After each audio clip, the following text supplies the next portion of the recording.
నమస్కారం, ఘంటారావానికి స్వాగతం. ముందుగా ప్రధాన అంశాలు. కంచగచ్చిబౌలిలో పర్యావరణ నష్టాన్ని పూడ్చాల్సిందే, లేదంటే సీఎస్ సహా అధికారులు జైలుకేరని సుప్రీంకోర్టు హెచ్చరిక.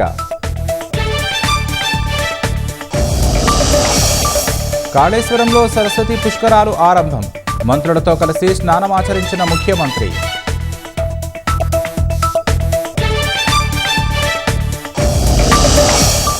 కనీస గరిష్ట ఛార్జీలు పెంచిన హైదరాబాద్ మెట్రో, ఈ నెల 17 నుంచి అమల్లోకి కొత్త ధరలు.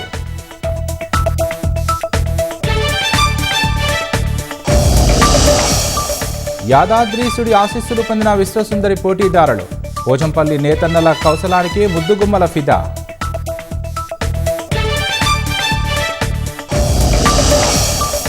పాకిస్తాన్ అణ్వాయుధ భద్రతపై రాజ్నాథ్ సింగ్ అనుమానాలు, అంతర్జాతీయ అణుశక్తి సంస్థ పర్యవేక్షణలోకి తీసుకోవాలని సూచన.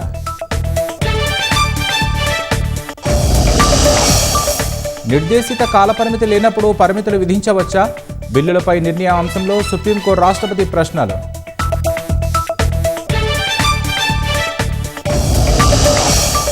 చీనా రైలు వంతెన మార్గంలో ట్రయల్ రన్ విజయవంతం, ఉద్రిక్తతల వేళ సైన్యం ఆయుధాల తరలింపునకు కీలకం.